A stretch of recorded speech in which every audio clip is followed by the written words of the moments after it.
조상이 다르고 언어가 다르고 문화가 달라도 우리는 캄보디아의 앙코르와트에서 이집트의 피라미드에서 중국의 병마용에서 벅찬 감동을 받습니다.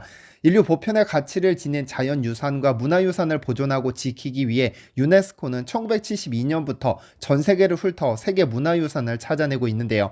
한국에는 총 14개의 문화유산이 지정됐는데 그 중에서 경주는 도시 자체가 문화유산으로 불려도 좋을 만큼 어마어마한 문화유산을 간직하고 있습니다. 그래서 불국사, 석굴암, 첨성대 등등 신라의 숨결을 고스란히 간직한 경주는 아직도 얼마나 많은 유물이 묻혀 있는지 확인할 방법이 없어 화장실 하나도 마음대로 손댈 수 없습니다. 서해 바다에는 태안이라는 지역이 있습니다. 이 지역은 문화유산으로 지정되지는 않았으나 바다의 경주라고 불릴 정도로 갯벌에서 바다 아래에서 엄청난 유물이 심심찮게 발견되는데요. 그런데 우리가 맛있게 즐길 줄만 알았던 쭈꾸미도 태안에서는 300억짜리 유물을 끌어올리고 있습니다.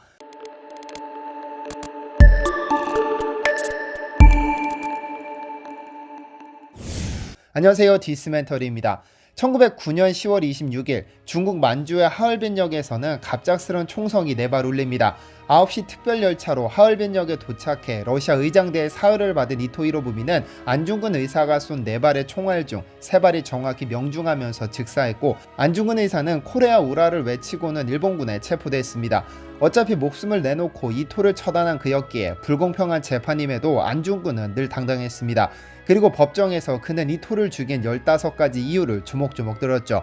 명성황후를 시해한 죄, 고종 황제를 강제로 폐위한 죄, 교육을 방해한 죄, 한국인들의 유학을 금지시킨 죄, 동양 평화를 깨트린 죄 등등 15개 죄악을 조목조목 든 그는 결국 조선 침략의 원흉 이토 히로부미를 처단하고 형장의 이슬로 사라졌습니다. 그런데 안중근 의사가 당시에는 거론하지 않은 이토의 16번째 죄악이 있습니다. 바로 우리 조상의 묘를 도굴해 문화재를 빼돌린 죄입니다. 이토는 한국문화재에 미친 광인이었습니다. 특히 고려청자를 너무 사랑한 나머지 고려시대 왕들의 무덤을 파낸 후 발굴된 고려자기를 모조리 일본으로 빼돌렸죠.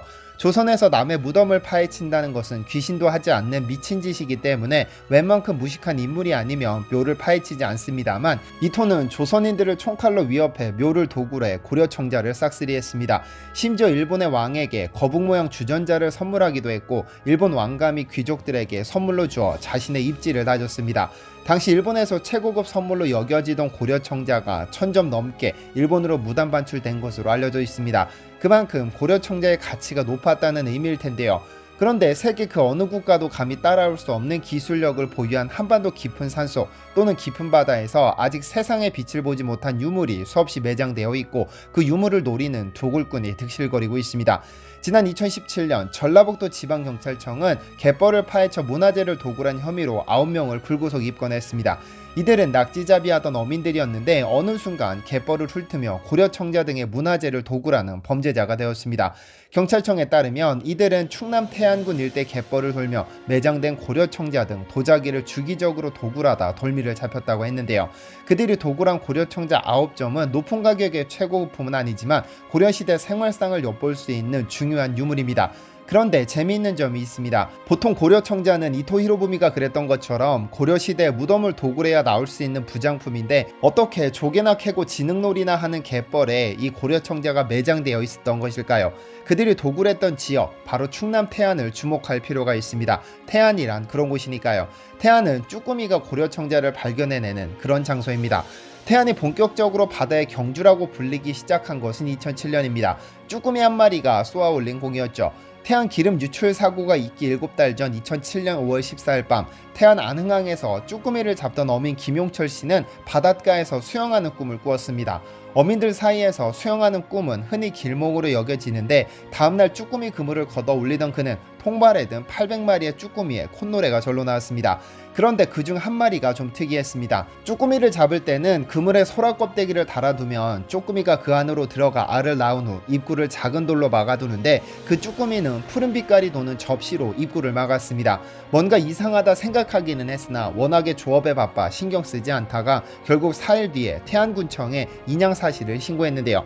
그런데 나중에 알고 보니 그 쭈꾸미가 끌어안은 그 접시가 바로 고려청자라는 사실이 알려졌고, 국립해양문화재연구소가 발굴을 시작해 2만 5천여 점의 유물이 든 태안선을 찾아내게 되죠. 이 사건이 그 유명한 쭈꾸미가 찾아낸 고려청자선 사건입니다. 신고 지점 주변을 샅샅이 발굴한 결과 이 보물선에서는 보물급 사자 모양 향로와 손잡이만 깨지지 않았어도 10억 원은 호가했을 참외 모양 주전자 등 보물이 쏟아져 나왔는데요. 만약 그 어부가 이 접시를 대수롭지 않게 생각하고 바다에 버렸다면 800년 넘게 바다 아래에 묻힌 고려청자는 영원히 햇빛을 보지 못했을지도 모릅니다. 그렇다면 이 태안선 발굴의 단초가 된 고려청자를 신고한 어부 김용철 씨는 얼마의 포상금을 받았을까요? 발굴 조사 결과 이 청자들은 왕실에서 사용되던 최상품은 아니지만 고려청자 전반기의 모습을 잘 간직하고 있다며 그에게 제공한 포상금은 6만 원입니다. 그 아래에 묻혀있던 고려청자의 총 가치는 300억 원을 넘었지만 그가 신고한 것은 쭈꾸미가 끌어올린 고려청자 한 점이었기 때문입니다. 총 12만 원의 평가액이 나왔으나 개인 소유의 바다가 아니었기 때문에 국가가 6만 원을, 신고자가 6만 원을 받게 된 겁니다. 문화유산을 발견한 것을 돈으로 환산하는 것이 좀 그렇기는 하지만 300억짜리 유물을 발견했는데 고작 6만 원은 너무 심하다는 여론이 형성됐고, 법정 다툼까지 가는 끝에 결국 매장문화재법 보호 및 조사에 관한 법률이 2011년부터 시행됐죠. 동법 제21조 3항에 따르면 발굴의 원인을 제공한 자에게는 문화재의 가치와 규모를 고려해서 대통령령이 정하는 바에 따라 포상금을 지급할 수 있다고 규정해 두었습니다. 따라서 그가 발견한 태안선과 유물의 가치액은 1등급으로 평가되어 총 2천만 원과 쭈꾸미가 건진 청자값 6만 원을 포함해 2,006만 원을 받게 됐습니다. 그런데 이후 태안에서는 도굴꾼들이 몰려가 갯벌을 쓸어갈 정도로 엄청난 유물이 쏟아져 나오기 시작합니다.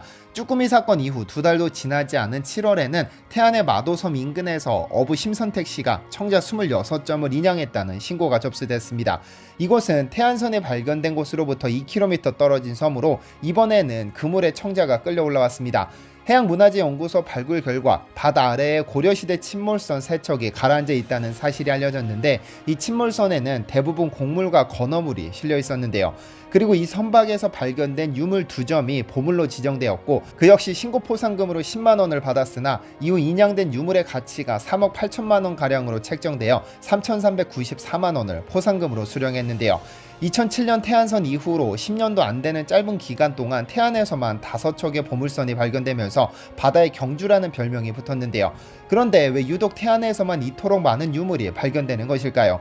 이유는 고려시대 당시 바닷길의 형성과 관련됩니다. 고려시대 및 조선시대에는 곡창지대인 전라도와 충청도에서 곡물을 실은 후 수도인 개경과 한양으로 가기 위해서는 반드시 안흥량이라고 불리던 태안 앞바다를 지나야 했습니다. 그러나 태안 앞바다는 명량해전으로 유명한 전남 해남의 명량, 황해도 인당수, 김포 손돌목과 함께 우리나라 바닷길 중 가장 물길이 센 것으로 알려져 있습니다. 특히 태안의 경우는 짙은 해무와 바다 밑에 숨은 암초가 많아 이곳을 지나던 수많은 배가 침몰했었죠. 그런 이유일까요? 앞으로도 태안에서는 수없이 많은 침몰선이 발견될 것으로 보입니다.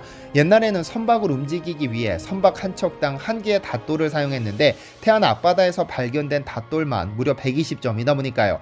그만큼 태안 앞바다 아래에는 최소 120척 이상의 선박이 침몰해 있다는 의미이기도 합니다. 상황이 이렇다 보니 태안에서는 쭈꾸미가 고려청자를 끌어올리고 그물에 도자기가 걸려오는 것입니다.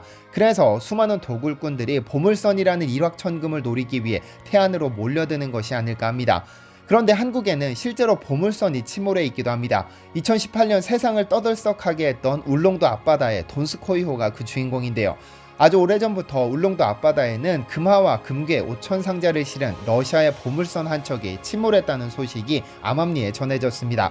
그 가격이 무려 150조 원에 달하는 진짜 보물선 말이죠. 그런데 이 말은 거짓이 아닙니다. 울릉도 앞바다에 가라앉은 보물선의 정체는 러시아의 6,200톤급 순양함 드미트리 돈스코이호입니다. 러시아 전쟁 영웅 드미트리 돈스코이의 이름을 딴 이 배는 1905년 5월 29일 울릉도 인근 70km 지점에서 일본 함대에 포위됐는데요. 당시 이 배의 선장은 일본에게 이 보물을 넘겨줄 수 없으니 미래를 기약하자면서 울릉도 쪽으로 배를 최대한 이동시켜 선원들을 해변으로 탈출 방출시킨 후 고의로 배를 침몰시켰습니다. 이 선박이 보물선으로 불리게 된 이유는 당시 러시아 발트함대가 상당량의 금화, 금괴 및 골동품을 배에 싣고 다닌다는 사실이 전해졌기 때문입니다. 기술적인 한계로 인해 연료와 식수 등을 중간 기착지에서 구매하며 원거리 항해를 떠났는데 그 물품을 구매하기 위해서 금화와 금괴를 배에 실었다고 하죠. 그렇게 오래전부터 울릉도에 러시아 보물선이 침몰했다는 소식은 알려졌지만 갑자기 세간의 화제가 된 것은 2018년 신일그룹 때문입니다. 이 기업은 자신들이 돈스코이함을 최초로 발견했고 150조 원의 금괴와 배를 함께 인양해 그 수익금을 투자자들과 나누겠다고 발표하면서 언론을 뜨겁게 달궜습니다만 가상화폐를 빙자한 89억 원 사기로 드러나면서 신일그룹 대표가 징역 5년형에 처해지기도 했죠. 과연 이 러시아의 보물선은 실제로 150조 원의 금괴를 품고 있을까요? 품고 있다면 언제쯤 그 모습이 드러나게 될까요?